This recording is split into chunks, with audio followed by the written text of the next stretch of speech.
Hi everyone, welcome back and thanks so much for spending part of your day with me. Today I am participating in this month's Look for Less challenge that is regularly hosted by Yami over at the Latina next door, and her new co-host for this month is Hayley over at the Farmer and the Southern Belle. If you're new here and come from the playlist, welcome. My name is Amber Michawn and I do weekly DIYs, hauls, and other fun things. So if you like crafting and home decor on a budget, go ahead and consider subscribing and hitting the bell so you don't miss an upload. If you're not new, hey doll, hey. All right, let's go ahead and get started. So for my first recreation, I headed over to West Elm to look at some of their potted plants. I saw these cute little mini pots. They're actually sewn by hand and made of cotton. These are priced at about $18, but I'm going to go ahead and make them for just under $2. So I had these leftover mini pots from Succulents that I bought a while back, and I'm going to go ahead and repurpose them and remove the styrofoam inside. Then I'm going to go ahead and take my Snow White acrylic paint as well as my Elephant Gray acrylic paint and repaint all of these pots.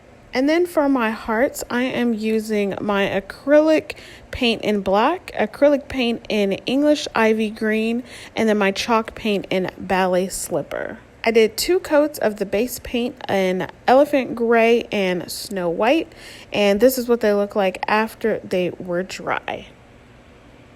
Next, I took a small paintbrush and began drawing my hearts on there. It was very much freehand.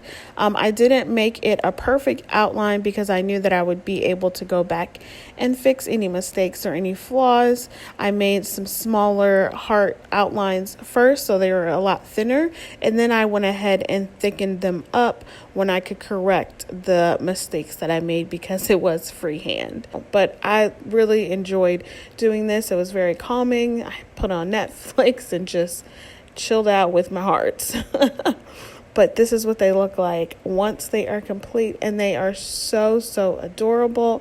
Literally, it only cost me $1. For my next DIY, I headed over to Walmart's website because I wanted to see what Better Homes and Garden had. And they had this really pretty galvanized planter for $15.99 on sale. I'm going to go ahead and make this for $2. I took this oil pan from the Dollar Tree. It's in the automotive section. And then I cut down a piece of foam board that I already had on hand. So I cut that in half. And then I'm going to go ahead and measure it out with half of the oil pan to get my semicircle. Once I've measured that out, I went ahead and took a pencil and outlined the outer rim of it so that way I can have the correct shape. Then I took some box cutters and went ahead and cut that down to size.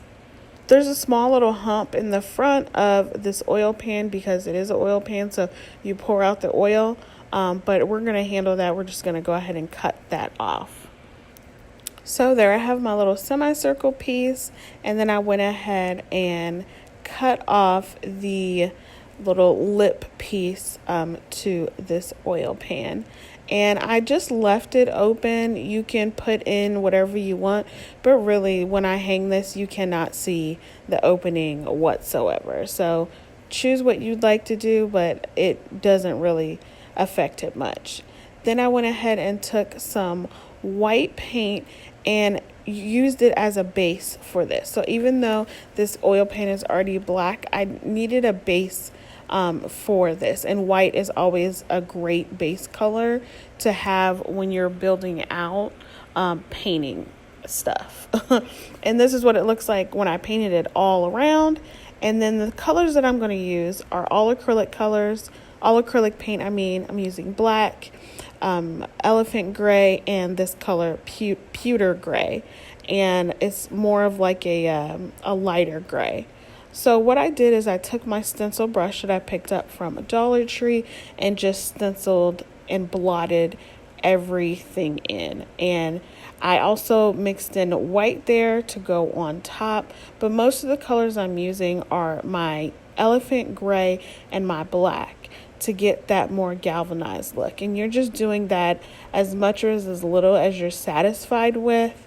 I really liked putting the white on top of the darker colors when it was drier, when it dried, because it gave the metal effect, and I really liked it. This is only my second time doing something galvanized like this, so I was a little nervous going into it, but I accepted the challenge, especially because it was such a big piece. And I did it all the way around, the lip of the pan, the sides, and everything. I just didn't do the bottom because I didn't need it.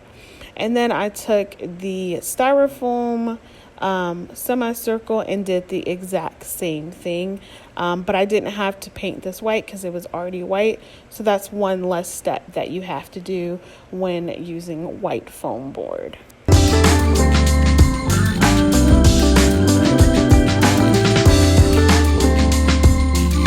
This is what the two pieces look like afterwards. They are so pretty, so nice. I love how it came out. The foam board kind of buckled a little bit, so I just had to form it back into, or put it back into the shape that it was, and it was fine. And then I just hot glued it to the pan. The easiest way to do this is to put the hot glue on the actual lip of the pan and not the foam board, because you'll know exactly where the hot glue is going. So then you just hot glued that all down, and you can leave it like this. It's perfect, but I wanted to add a little bit more. So I took some of my thin nautical rope that I got from Amazon a few weeks ago and just hot glued that to the edge of the foam board, so it's at the bottom, and then I loop it around on the top of the lip of that foam board piece to where my planter opening is. And I absolutely love it. It's so pretty. To add a little bit more character to this and give it a little bit more of like a weathered metal look, I used my truffle chalk paint and went ahead and used my stencil brush to blot it on the edges a little bit more, and I absolutely love it. And then I just dressed it up with some floral arrangements that I got from Walmart, and it's absolutely so pretty. I really love this, you guys, and it's so big. It's a nice statement piece to go in your house. All right, dolls, that's all I have for you today. I really hope you enjoyed this video. If you did, make sure you give me a big thumbs up. Subscribe if you haven't already, and make sure you go ahead and head over to that playlist to see what everyone else has come up with. All right, I will see you on the next one. Bye.